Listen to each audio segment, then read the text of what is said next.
nimekusomea dua tayari, dua lishakolea, nenda nyumbani. Wewe ulienda kwa mganga kwanza uridhiki, kwa sababu mganga sio kiboko huyu. Ili ukubali kwamba ni kiboko ufanyaje? Akupe ilizi kidogo, akupe maji kidogo, akupe mafuta hivi, ndio naona huyu ndio komesha mwenyewe. Kwa ukienda kwa mtu anayesema mtumishi wa Mungu ambaye ni mganga wa kienyeji, dalili ni zipi? Ukienda kumuona utoe hela, tuko sawa? Na maombezi yake utaambiwa nunua mawese kidogo, nunua maji si ya baraka, si maji ya upako.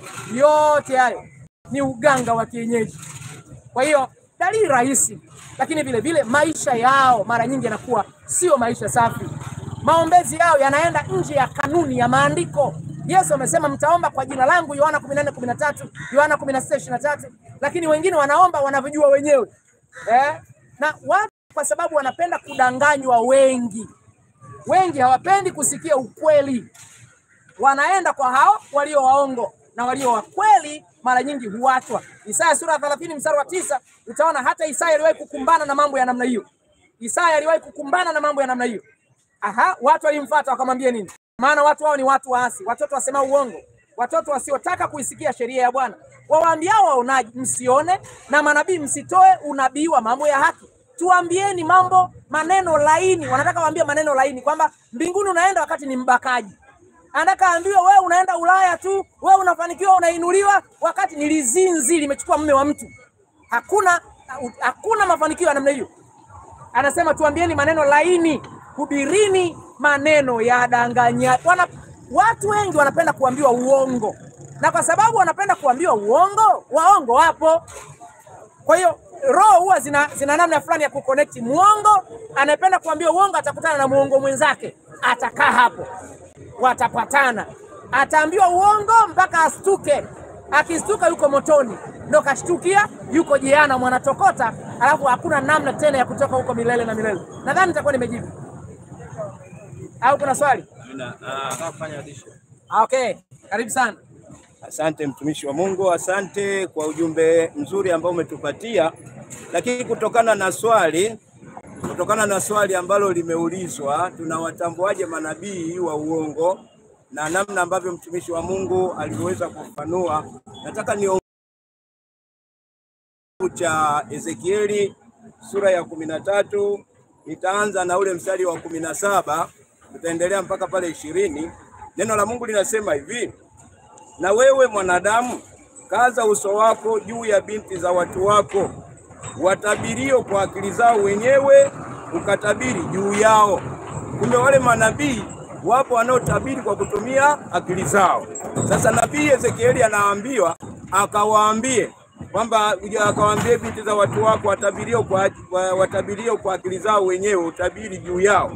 18 anasema useme Bwana Mungu asema hivi: ole wao wanawake wale washonao ilizi katika viungo vya mikono, wawekao leso juu ya vichwa vya kila kimo, ili wawinde roho za watu. Je, mtaziwinda roho za watu wangu na kuzihifadhi hai roho zenu wenyewe? Ninarudia, useme Bwana Mungu asema hivi: ole wao wanawake wale washonao ilizi katika viungo vyote vya mikono, wawekao leso juu ya vichwa vya kila kimo, ili wawinde roho za watu. Je, mtaziwinda roho za watu wangu na kuzihifadhi hai roho zenu wenyewe?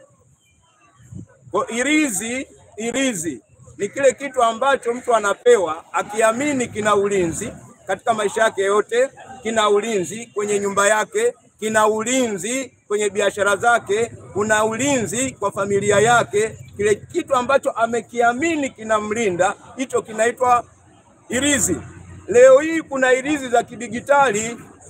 Ilizi za kidigitali ni chupa ambayo ndani yake kuna mafuta mazuri, na chupa yenyewe ni nzuri. Mtu huyo atatembea na hiyo chupa, ndani yake kuna mafuta, ndani yake kuna maji, ndani yake kuna kitu kingine chochote, lakini ukiangalia ile chupa ina rangi nzuri, ina mng'ao mzuri, na haina uchafu haina yoyote, anaweza kuitoa mahali popote atakaposimama. Zamani walikuwa wanatumia vitambaa vyeupe, vitambaa vyeusi, vitambaa vyekundu. Sasa watumii vitambaa tena, wanatumia chupa nzuri ambazo ndani yake kuna vitu vimewekwa, watu wataamini kwamba vinawalinda.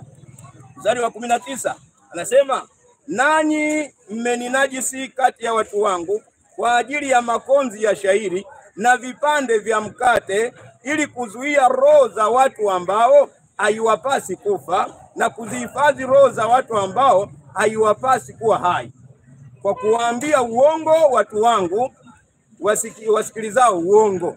Naomba nirudie huo mstari. Nanyi mmeninajisi kati ya watu wangu kwa ajili ya makonzi ya shairi na vipande vya mkate. Konzi ni kiganja, shairi ni kama ni punje ambazo kama ngano ilivyo, au mtama, au tuseme hata mahindi. Ukiweka kwenye kiganja chako, Kiswahili kingine, Kiswahili cha Kimvita, wito wa konzi. Kumbe hawa manabii wanafanya hivyo ili kupata kipande cha mkate, ili kupata konzi za shairi. Hebu angalia viganja vya watu 1000 vilivyojaa ngano, utakuwa amepata kilo ngapi? Yeye anakuja anataka tu ulete kiganja cha shairi, ulete kiganja cha ngano, ulete kiganja cha mtama au mahindi, lakini mkiwa watu 1000, viganja 1000, anaondoka na kilo nyingi za mtama, anaondoka na kilo nyingi za shairi, anaondoka na kilo nyingi za mpunga, ataondoka na kilo nyingi za mahindi. Bwana Yesu apewe sifa sana. Amen. Mstari wa 20 anasema hivi, basi Bwana Mungu asema hivi, tazama mimi ni kinyume cha irizi zenu, ambazo kwa hizo mnaziwinda roho za watu kama ndege, nami nitazitoa katika mikono yenu kwa nguvu, nami nitaziachilia roho zile mnazoziwinda kama ndege. Mungu anasema ole wenu mnaotengeneza mairizi, na mimi niko mbali na irizi. Sasa neno irizi ni neno la Kiswahili. Kiswahili chetu ni Kiswahili kina maneno magumu, na irizi ni moja ya maneno magumu, kwamba ni jambo lolote, kitu chochote nje na Mungu aliyeumba mbingu na nchi, ambacho kinakufanya au kinamwaminisha mtu, ameaminishwa kwamba hiki ni ulinzi wake. Kwa hiyo nilikuwa naongezea majibu ya awali ya mtumishi wa Mungu kutokana na manabii wa uongo.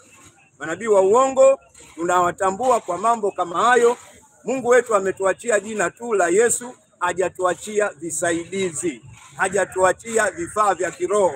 Kifaa cha kiroho ni Yesu mwenyewe. Amen. Bwana Yesu apewe sifa sana. Amen.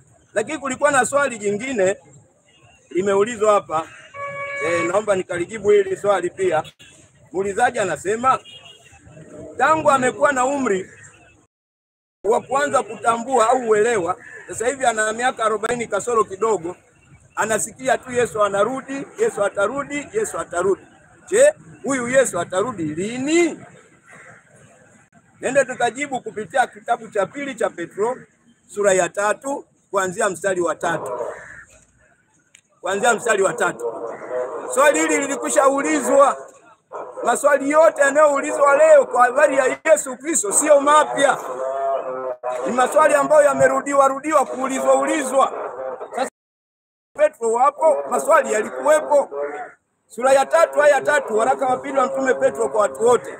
Maandiko yanasema hivi, mkijua kwanza neno hili ya kwamba katika siku za mwisho watakuja na dhihaka zao, watu wenye kudhihaki, wafuatao tamaa zao wenyewe. Mstari wa 4, na kusema, iko wapi ahadi ile ya kuja kwake? Kwa maana tangu hapo babu zetu walipolala, vitu vyote vinakaa hali hiyo hiyo tangu mwanzo wa kuumbwa. Naomba nirudia hili swali ambalo limeulizwa na majibu yanavyojibiwa ndani ya Bible. 3:3 waraka wa pili wa Petro kwa watu wote. Mstari wa 3 anasema, mkijua kwanza neno hili ya kwamba katika siku za mwisho watakuja na dhihaka zao, watu wenye kudhihaki, wafuatao tamaa zao wenyewe. Na kusema, iko wapi ahadi ile ya kuja kwake? Kwa maana tangu hapo babu zetu walipolala, vitu vyote vinakaa hali hiyo hiyo tangu mwanzo wa kuumbwa. Hawa watu watauliza, mbona tangu babu zetu wapo, tangu babu zetu walipokufa, tangu vitu vyote hivi vimeumbwa, hali imekuwa ni ile ile, ile ahadi ya kuja kwake iko wapi? Kuna watu wanafikia mahali wanasema kabisa Yesu kasema uongo anaposema atakuja. na hata wengine wanasema hamna kiama ya wafu, ponda mali kufa kwaja. Ndio wanaongea hivyo kwamba ukiwa na mali kula, kisha kula kufa, hakuna cha kiama. Kiama chako ni wewe kufa kwako tu. Wapo wenye mawazo ya namna hiyo.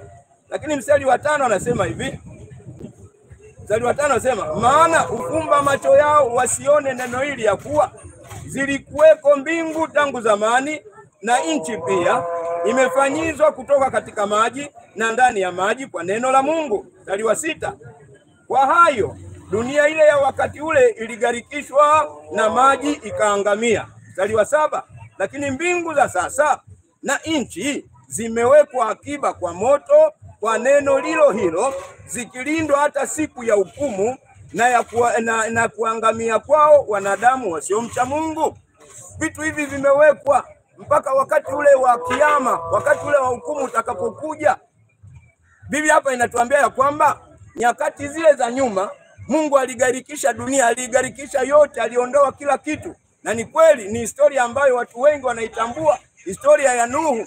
Nuhu wakati wake Mungu aligarikisha dunia, wakabaki watu 8, Nuhu na mkewe na watoto wake 3, Shemu, Hamu na Yafeti na wake zao. Wale watoto 3, Shemu, Hamu na Yafeti, ndio walioijaza dunia. Mimi na wewe leo tumenusurika kwenye safina ya Nuhu.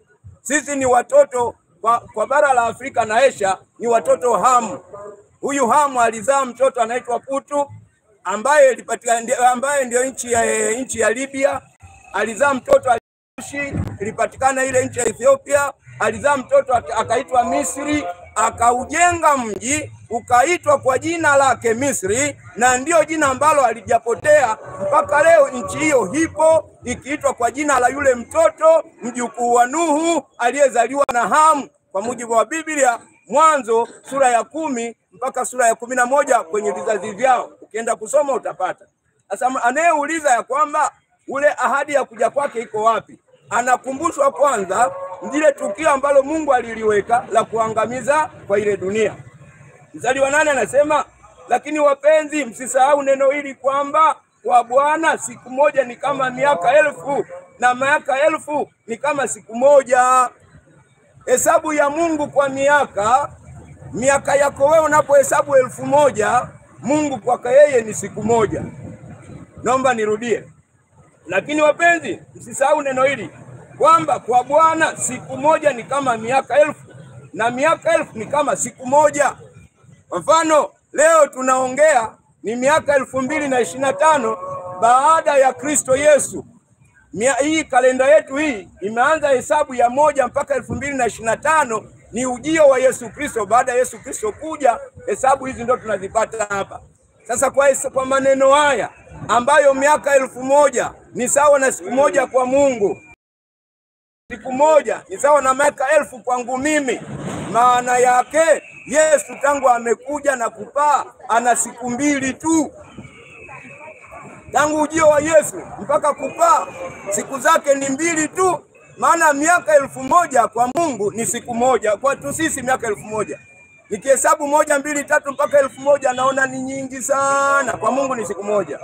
Sasa Mungu wetu anatuambia miaka 1000 ni siku moja kwake, au 1000 siku moja kwake ni miaka 1000 kwangu. Sasa tangu amekuja Yesu ana siku 2 tu. Sasa yule aliyeuliza hadi ya kuja kwake ipo vipi? Mimi nakaribia miaka 40, nasikia tu atakuja. Sasa ndugu yangu, miaka 40 na miaka 1000, miaka 40 ni sekunde za saa mbele za Mungu. Kwa hiyo siku bado, sasa hivi kuna siku 2 tu tangu ameahidi atakuja. Hii ni miaka 2000, kwa Mungu ni siku 2. Kwa tangu ameahidi anarudi Yesu, kuna siku 2 tu. Tusubiri, wakati wake ukifika, basi Mungu wetu atakuja kutimiza yale yote ambayo ameahidi, hayataacha kutimia kamwe. Kwa hiyo Biblia yetu inatoa majibu ya kila jambo ambalo upenda kulijua, Biblia inalo. Kwa sababu hakuna swali jipya ambalo wanadamu wanauliza leo. Na maswali mengi Wayahudi ndio waliyauliza wakipingana na Yesu. Sasa wale watu wote ambao wanapingana na Yesu Kristo wananukuu maswali ambayo Wayahudi waliyauliza. Bwana Yesu apewe sifa sana. Amen. Naomba niishie hapo. labda muulizaji huenda ana swali la nyongeza, maana amesikia maelezo mengi. Mara nyingi watu wengi wakiuliza hawapendi kusikia maelezo mengi, wanapenda wasikie majibu ya moja kwa moja. Sasa inawezekana kwa maelezo mengi tumemchanganya muulizaji, labda atakuwa na swali la nyongeza. Wewe hutaki kuonekana, hatutakumulika. Wewe toa tu sauti yako tutairekodi, lakini wewe mwenyewe hatutakuona. Unakaribishwa, karibu kama utakuwa na swali la nyongeza au na swali nyingine. Amina. Ana swali.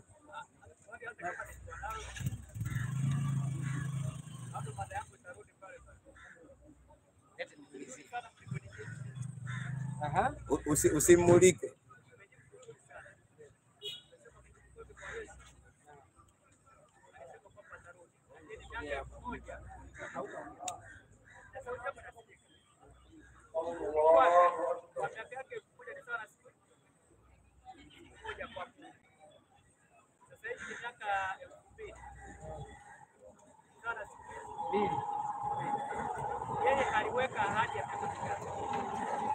Aliweka, ndio swali, sio?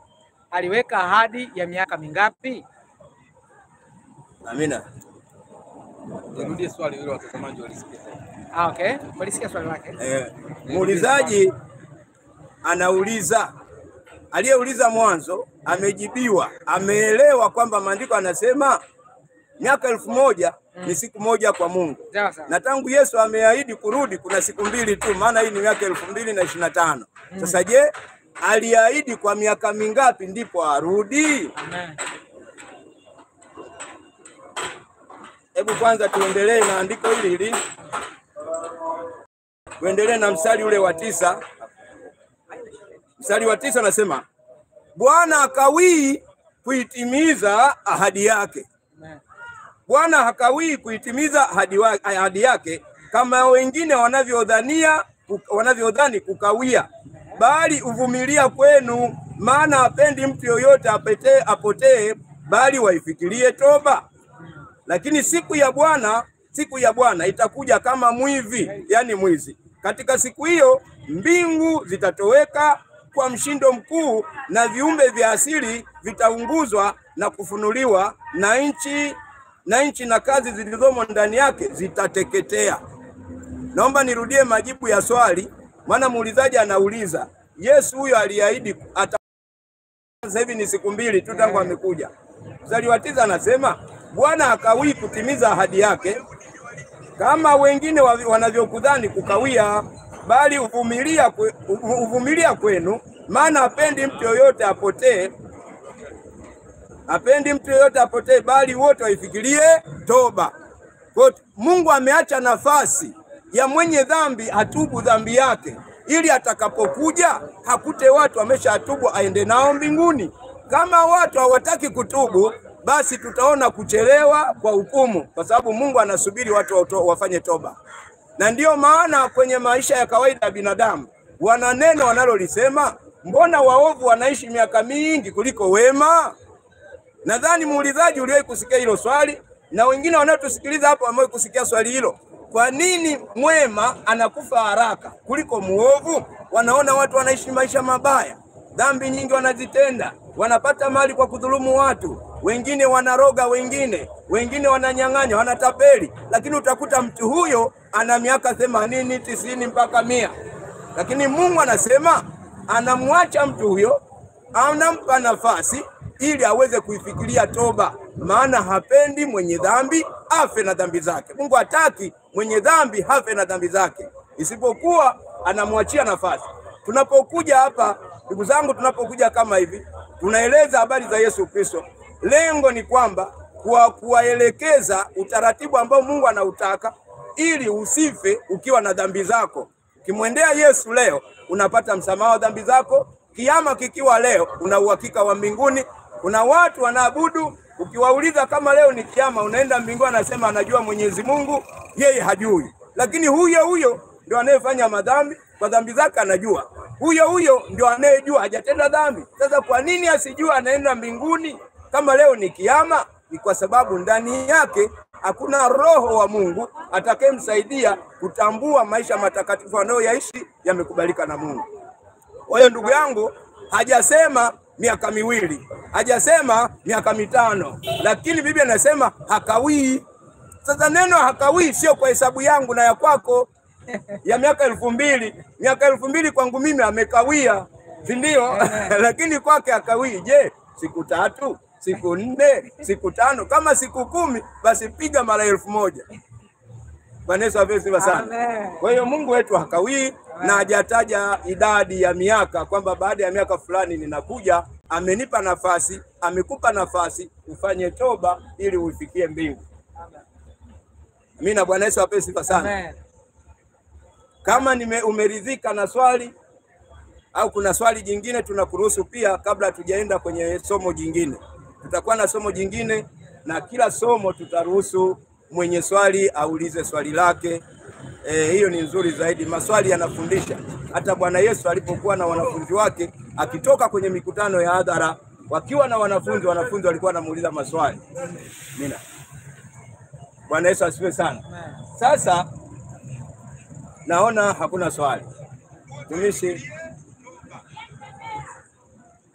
basi naomba nikamalizia hapo kwa hiyo maswali, majibu ya maswali ambayo tumeyatoa. Jina la Bwana libarikiwe sana na asante sana kwa kutusikiliza. Baadaye tutatoa namba zetu za simu. Kuna watu wengine wanapenda kututafuta kwa njia ya simu. Kwa tutakapoenda kumaliza vipindi vyetu hapa, tutajitambulisha mahali gani tunapatikana na pia na namba zetu za simu tutazirusha hewani. Wewe ambaye unatuangalia huko jirani, hapa tuko live, tunaonekana moja kwa moja kwa wale wenye simu zao za internet ambazo wanaweza wakapata kwa channel inayoitwa Ndugu Moffat na Holiness TV. Holiness TV na Ndugu Moffat, hapa tuko live. Kama una simu yako huko unaweza ukaweka bando lako, unaweza ukaipata. Au kama hauna bando kwa sasa, basi hata kesho kutwa, siku yoyote, kumbuka Ndugu Moffat na Holiness TV na Pastor Ali Chikawe. Pastor Ali Chikawe kwenye channel hizo unaweza ukatupata kuanzia kesho au baadaye na kuendelea. Basi naomba nirudishe microphone kwa mtumishi wa Mungu kwa ajili ya kipindi kingine kinachoendelea. Haya, muulizaji ameshajibiwa na kila kitu kimejibiwa. Nafikiri tunamshukuru Mungu kwa sababu tumemaliza kipindi hiki, tunaenda sasa kwenye hatua nyingine, na wale ambao wanatufuatilia, mtumishi wa Bwana ameshamaliza. Mungu awabariki. Nimwombe Mungu kwa ajili yao alafu tufunge. Mungu, asante na kushukuru kwa jinsi ambavyo umetupa neema kufanya kama vile ambavyo wewe umefanya. Yesu Kristo ulienda kila mahali na sisi tumefanya kama wewe ambavyo umefanya. Asante kwa sababu tunajua kuna mambo makubwa katika ufalme wa mbinguni. Tunapoenda sasa sehemu nyingine, Roho Mtakatifu ambatana pamoja nasi mpaka mwisho kwa utukufu wako Mungu, katika jina la Yesu. Amen.